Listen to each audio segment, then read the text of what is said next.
Libertação. Sexto livro da coleção A Vida no Mundo Espiritual. Ditado pelo espírito André Luiz e psicografado pelo médium brasileiro Francisco Cândido Xavier. Capítulo 5. Operações seletivas. Transcorridas longas horas em compartimento escuro, aproveitadas em meditações e preces, sem entendimentos verbais, fomos conduzidos, na noite imediata, a um edifício de grandes e curiosas proporções. O esquisito palácio guardava a forma de enorme hexágono, alongando-se para cima em torres pardacentas, e reunia muitos salões consagrados a estranhos serviços iluminado externa e interiormente pela claridade de volumosos tocheiros. Apresentava o aspecto desagradável de uma casa incendiada. Sob a custódia de 4 guardas da residência de Gregório, que nos comunicaram a necessidade de exame antes de qualquer contato direto com o aludido sacerdote, penetramos o recinto de largas dimensões, no qual se congregavam algumas dezenas de entidades em deploráveis condições. Moços e velhos, homens e mulheres, aí se misturavam em relativo silêncio. Alguns gemiam e choravam. Reparei que a multidão se constituía, em sua quase totalidade, de almas doentes. Muitos padeciam desequilíbrios mentais visíveis. Observei-lhes, impressionado, o aspecto enfermiço. O perispírito de todos os que aí se enclausuravam, pacientes e espectadores, mostrava a mesma opacidade do corpo físico. Os estigmas da velhice, da moléstia e do desencanto que perseguem a experiência humana ali triunfavam perfeitos. O medo controlava os mais desesperados, porque o silêncio caía abafante, embora a inquietação que transparecia de todos os rostos. Alguns servidores da casa, em trajes característicos, separavam, por grupos vários, as pessoas desencarnadas que entrariam, naquele momento, em seleção para julgamento oportuno. Discretamente, o instrutor elucidou-nos. Presenciamos uma cerimônia semanal dos juízes implacáveis que vivem sediados aqui. A operação seletiva realiza-se com base nas irradiações de cada um. Os guardas que vemos em trabalho de escolha, compondo grupos diversos, são técnicos especializados na identificação de males numerosos, através das cores que caracterizam o halo dos espíritos ignorantes, perversos e desequilibrados. A divisão para facilitar o serviço judiciário é, por isto mesmo, das mais completas. A essa altura, o pessoal de Gregório nos dera tréguas, afastando-se de nós, de algum modo, não obstante vigiar-nos das galerias repletas de gente. Respeitado o nosso trio pelos selecionadores que não nos alteraram a união, situávamos-nos, agora, no campo das vítimas. Atento à explicação ouvida, indaguei, curioso. Todas estas entidades vieram constrangidas, conforme sucedeu conosco? A espíritos satânicos, recordando as oleografias religiosas da crosta, disputando as almas no leito de morte. O orientador o temperou, muito calmo. Sim, André, cada mente vive na companhia que elege. Semelhante princípio prevalece para quem respira no corpo denso ou fora dele. É imperioso reconhecer, porém, que a maioria das almas asiladas neste sítio vieram ter aqui obedecendo a forças de atração, incapazes de perceber a presença dos benfeitores espirituais que militam entre os homens encarnados, em tarefas de renunciação e benevolência em vista do baixo teor vibratório em que se precipitaram através de delitos reiterados. Da ociosidade unipenitente ou da deliberada cristalização no erro, não encontraram senão um manto de sombras em que se envolveram e, desvairadas, sozinhas, procuraram as criaturas desencarnadas que com elas se afinam, agregando-se naturalmente a este imenso cortiço, com toda a bagagem de paixões destruidoras que lhes marcam a estrada. Aportando aqui, sofrem, porém, a vigilância de inteligências poderosas e endurecidas que imperam ditatorialmente nestas regiões, onde os frutos amargos da maldade e da indiferença enchem o celeiro dos corações desprevenidos e maliciosos. Exclamei em voz sussurrante, por que motivo confere o Senhor atribuições de julgadores a espíritos despóticos? Porque estará a justiça, nesta cidade estranha, em mãos de príncipes diabólicos? Gubo estampou na fisionomia significativa expressão e ajuntou: quem se atreveria a nomear um anjo de amor para exercer o papel de carrasco? Ao demais, como acontece na crosta planetária, cada posição, além da morte, é ocupada por aquele que a deseja e procura. Vaguei o olhar em derredor e confrangeu-se-me toda a alma.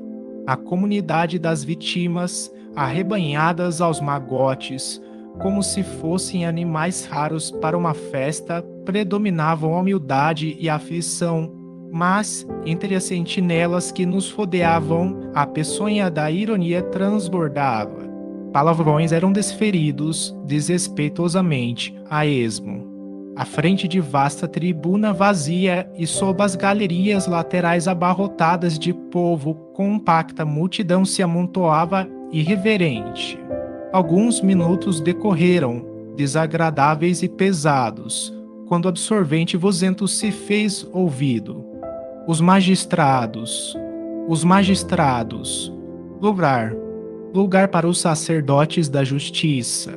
Procurei a paisagem exterior, curiosamente, tanto quanto me era possível, e vi que funcionários rigorosamente trajados à moda dos lictores da Roma antiga, carregando a simbólica machadinha faces ao ombro, avançavam, ladeados por servidores que sobraçavam grandes tochas a esclarearem o caminho. Penetraram o átrio em passos ríticos e, depois deles, 7 andores, sustentados por dignitários diversos daquela corte brutalizada, traziam os juízes, esquisitamente ataviados. Que solenidade religiosa era aquela? As poltronas suspensas eram, em tudo, idêntica sede gestatória das cerimônias papalinas.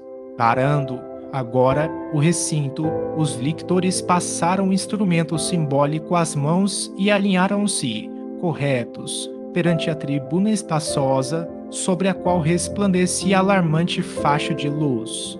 Os julgadores, por sua vez, desceram pomposos dos tronos içados e tomaram assento numa espécie de nicho a salientar-se de cima, inspirando silêncio e temor, porque a turba inconsciente em redor calou-se de súbito. Tambores variados fufaram como se estivéssemos numa parada militar em grande estilo, e uma composição musical semi-selvagem acompanhou o iso-ritmo, torturando-nos a sensibilidade. Terminado aquele ruído, um dos julgadores se levantou e dirigiu-se à massa, aproximadamente nestes termos: nem lágrimas, nem lamentos, nem sentença condenatória, nem absolvição gratuita. Esta casa não pune, nem recompensa. A morte é caminho para a justiça. Escusado qualquer recurso à compaixão entre criminosos. Não somos distribuidores de sofrimento e, sim, mordomos do governo do mundo. Nossa função é a de selecionar delinquentes, a fim de que as penas lavradas pela vontade de cada um sejam devidamente aplicadas em lugar e tempo justos. Quem abriu a boca para vilipendiar e ferir, prepare-se a receber, de retorno, as forças tremendas que desencadeou através da palavra envenenada. Quem abrigou a calúnia, suportará os gênios infelizes aos quais confiou os ouvidos. Quem desviou a visão, para o ódio e para a desordem, descubra novas energias para contemplar os resultados do desequilíbrio a que se consagrou espontaneamente. Quem utilizou as mãos em sementeiras de malícia, discórdia, inveja, ciúme e perturbação deliberada, organize resistência para a colheita de espinhos. Quem centralizou os sentidos no abuso de faculdades sagradas espere, doravante, necessidades enlouquecedoras, porque as paixões envelhecentes, mantidas pela alma no corpo físico, explodem aqui, dolorosas e arrasadoras. A represa por longo tempo guarda micróbios e monstros, segregados à distância do curso tranquilo das águas. Todavia, chega um momento em que a tempestade ou a decadência surpreendem a obra vigorosa de alvenaria e as formas repelentes, libertadas, se espalhem e crescem em toda a extensão da corrente. Seguidores do vício e do crime, tremei. Condenados por vós mesmos, conservais a mente prisioneira das mais baixas forças da vida à maneira do batráquio encarcerado no visco do pântano ao qual se habitou no transcurso dos séculos. Nesse ponto, o orador fez pausa e reparei os circunstantes. Olhos esgazeados pelo pavor jaziam abertos em todas as máscaras fisionômicas. O juiz, por sua vez, não parecia respeitar o menor resquício de misericórdia. Mostrava-se interessado em criar ambiente negativo a qualquer espécie de soerguimento moral, estabelecendo nos ouvintes angustioso temor. Prolongando-se o intervalo, enderecei com um olhar silenciosa interrogação ao nosso orientador, que me falou quase em segredo. O julgador conhece a saciedade as leis magnéticas nas esferas inferiores e procura hipnotizar as vítimas em sentido destrutivo, não obstante usar, como vemos, a verdade contundente. Não vale acusar a edilidade desta colônia, prosseguiu a voz trovejante, porque ninguém escapará aos resultados das próprias obras, quanto o fruto não foge às propriedades da árvore que o produziu. Amaldiçoados sejam pelo governo do mundo quem nos desrespeite as deliberações baseadas, aliás, nos arquivos mentais de cada um. Assinalando intuitivamente a queixa mental dos ouvintes, bradou, terrificante: quem nos acusa de crueldade? Não será benfeitor do espírito coletivo o homem que se consagra à vigilância de uma penitenciária? E quem sois vós, senão rebotalho humano? Não viestes até aqui, conduzidos pelos próprios ídolos que adorastes. Nesse momento, convulsivo choro invadiu a muitos. Gritos atormentados, rogativas de compaixão se fizeram ouvir. Muitos se prosternaram de joelhos. Imensa dor generalizara-se. Rúbio trazia a destra sobre o peito, como se contivesse o coração, mas, vendo por minha vez aquele grande grupo de espíritos rebelados e humilhados, orgulhosos e vencidos, lastimando amargamente as oportunidades perdidas, recordei meus velhos caminhos de ilusão e, por que não dizer, ajoelhei-me também, compungido, implorando piedade em silêncio.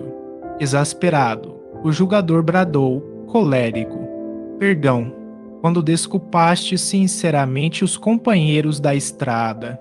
Onde está o juiz reto que possa exercer, impune, a misericórdia? Incidindo toda a força magnética que lhe era peculiar através das mãos, sobre uma pobre mulher que o fixava, estarrecida, ordenou ir com voz soturna: venha, venha. Com expressão de sonâmbula, a infeliz obedeceu à ordem, destacando-se da multidão e colocando-se embaixo, sob os raios positivos da atenção dele. Confesse, confesse, determinou o desapiedado julgador, conhecendo a organização frágil e passiva a que se dirigia. A desventurada senhora bateu no peito, dando-nos a impressão de que rezava o confiteor, reza de confissão dos pecados que se recita nas missas, e gritou, lacrimosa: Perdoai-me, perdoai-me, ó Deus meu. E como se estivesse sob a ação de droga misteriosa que a obrigasse a desnudar o íntimo diante de nós, falou em voz alta e pausada. Matei 4 filhinhos inocentes e tenro-se combinei o assassínio de meu intolerável esposo. O crime, porém, é um monstro vivo. Perseguiu-me enquanto me demorei no corpo. Tentei fugir e através de todos os recursos, em vão e por mais buscasse afogar o infortúnio em bebidas de prazer, mas me chafurdei no charco de mim mesma.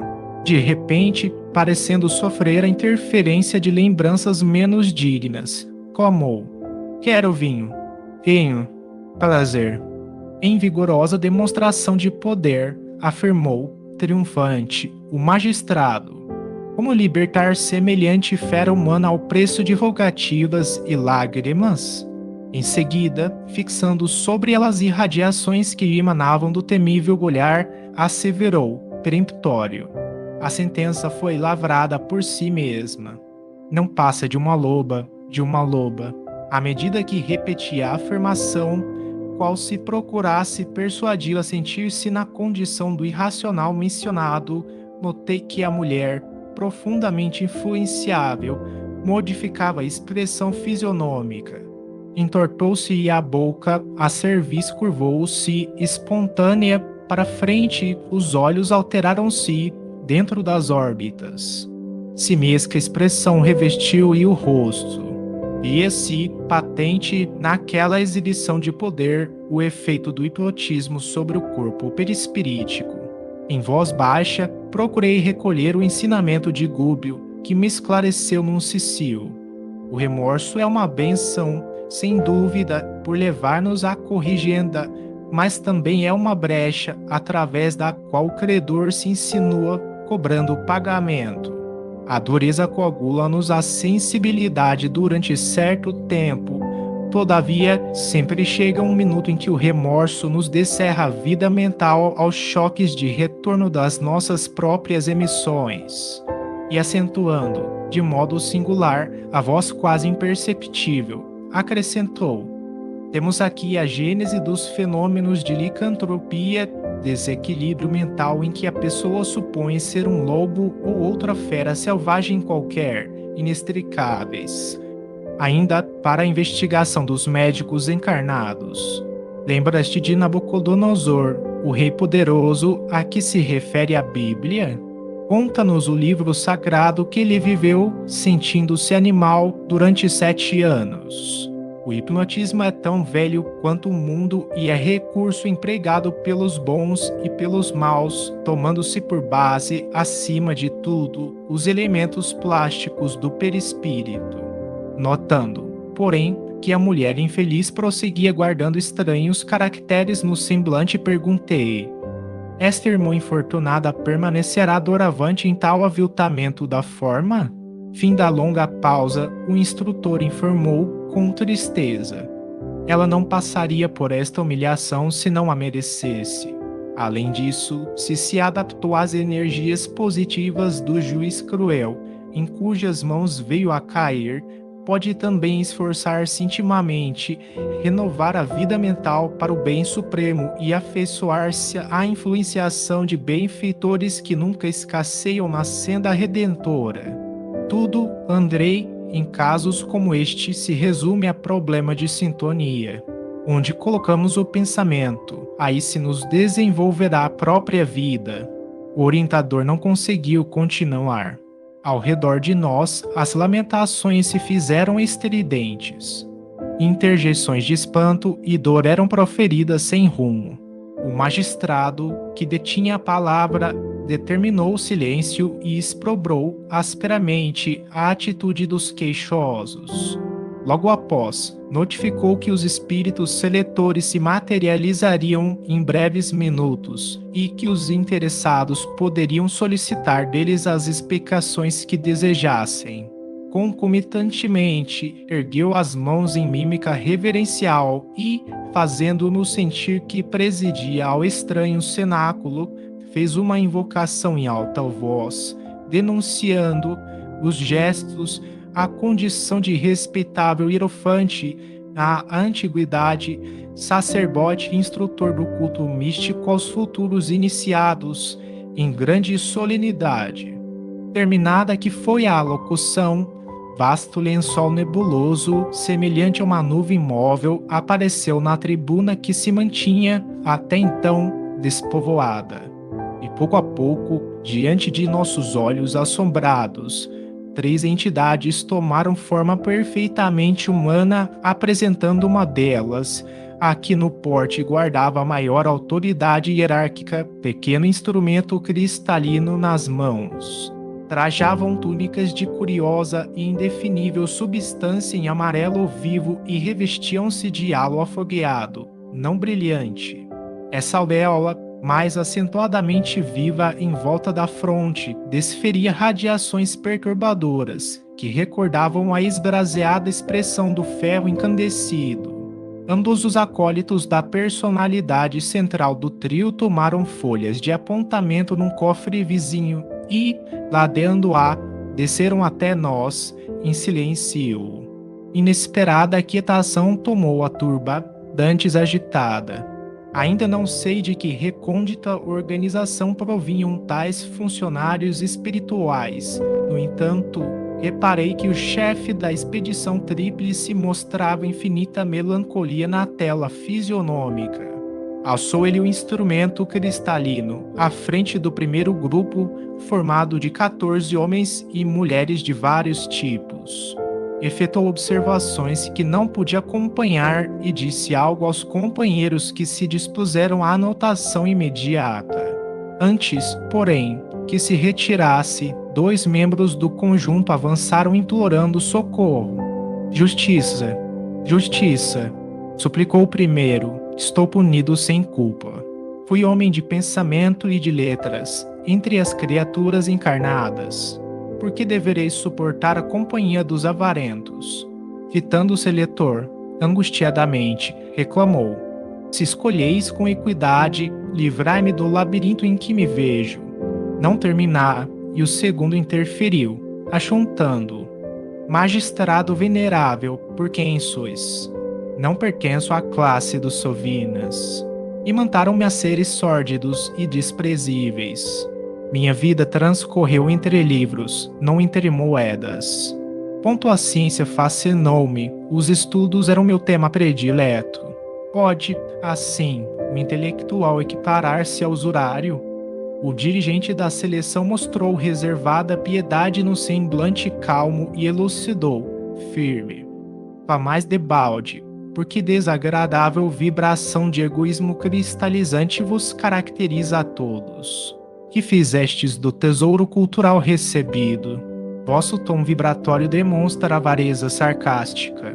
O homem que ajunta letras e livros, teorias e valores científicos, sem distribuí-los a benefício dos outros, é irmão infortunado daquele que amontoa moedas e acólices, títulos e objetos preciosos, sem ajudar a ninguém.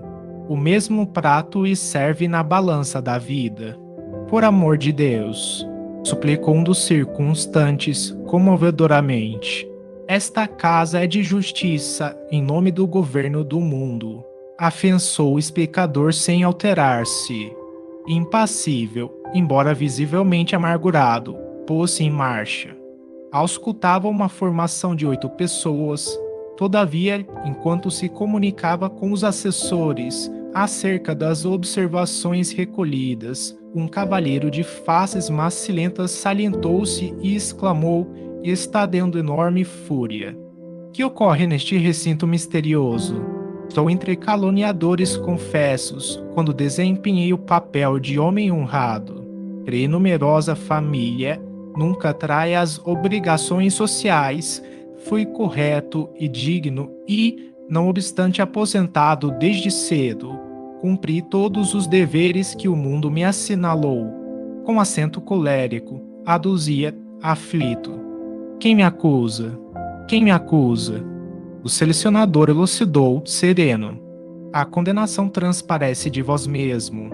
Caluniastes vosso próprio corpo, inventando para ele impedimentos e enfermidades que só existiam em vossa imaginação, interessada na fuga ao trabalho benéfico e salvador. Debitastes aos órgãos robustos deficiências e moléstias deploráveis, tão somente no propósito de conquistardes repouso prematuro. Conseguistes quanto pretendieis. Empenhastes amigos, subornastes consciências delituosas e obtivestes o descanso remunerado, durante 40 anos de experiência terrestre em que outra ação não desenvolveste senão dormir e conversar sem proveito. Agora, é razoável que o vosso círculo vital se identifique ao de quantos se mergulharam no pântano da calúnia criminosa. O infeliz não teve forças para a tréplica. Submeteu-se em lágrimas à argumentação ouvida e retomou o lugar que lhe competia, alcançando o terceiro grupo, constituído de mulheres diversas. Mal havia aplicado o singular instrumento ao campo vibratório que lhes dizia respeito, foi o mensageiro abordado por uma senhora, pavorosamente desfigurada, que lhe lançou em rosto atrozes queixas. Por que tamanha humilhação? Inquiriu em pranto copioso. Fui dona de uma casa que me encheu de trabalho. Voltei para cá rodeada de especiais considerações, naturalmente devidas ao meu estado social, e arrebanham-me entre mulheres sem pudor? Que autoridades são estas que impõem a mim, dama de nobre procedência, o convívio de meretrizes? Forte crise de soluços embargou-lhe a voz. O selecionador, no entanto, dentro de uma calma que mais se avizinhava da frieza, declarou sem rebuços: estamos numa esfera onde o equívoco se faz mais difícil. Consultai a própria consciência. Teríeis sido, realmente, a padroeira de um lar respeitável. Como julgais? Teor vibratório assevera que as vossas energias santificantes de mulher, em maior parte, foram desprezadas. Vossos arquivos mentais se reportam a desregramentos emotivos em cuja extinção gastareis longo tempo. Ao que parece, o altar doméstico não foi bem o vosso lugar. A senhora gritou, gesticulou, protestou, mas os selecionadores prosseguiram na tarefa a que se impunham. Ao nosso lado, aplicou o instrumento em que se salientaram pequeninos espelhos e falou para os auxiliares, definindo-nos a posição. Entidades neutras. Fixou-nos com penetrante fulguração de olhar, como se nos surpreendesse, mudo, as intenções mais profundas, e passou adiante. Instado por mim, Gúbio esclareceu: não fomos acusados. Se nos há possível engajamento no serviço desejado. Que aparelho vem a ser esse? Indagou Eloy, antecipando minha curiosidade. O orientador não se fez rogado e elucidou. Trata-se de um captador de ondas mentais. A seleção individual exigiria longas horas. As autoridades que dominam nestas regiões preferem a apreciação em grupo, o que se faz possível pelas cores e vibrações do círculo vital que nos rodeia a cada um. Porque nos considerou neutros? Interroguei por minha vez. O instrumento não é suscetível de marcar a posição das mentes que já se transferiram para nossa esfera. É recurso para a identificação de perispíritos desequilibrados e não atinge a zona superior. Mas, perguntei, ainda, por que se fala nesta casa em nome do governo do mundo? O instrutor endereçou um expressivo gesto e ajuntou: Andrei, não te esqueças de que nos encontramos num plano de matéria algum tanto densa e não nos círculos de gloriosa santidade. Não ouvides a palavra evolução e recorda que os maiores crimes das civilizações terrestres foram cometidos em nome da divindade. Quanta vez, no corpo físico, notamos sentenças cruéis emitidas por espíritos ignorantes em nome de Deus. Pouco a pouco, a cerimônia terminou com a mesma imponência de culto externo em que se havia iniciado e, sob a vigilância das sentinelas, retornamos ao ponto de origem, guardando inesperadas meditações e profundos pensamentos.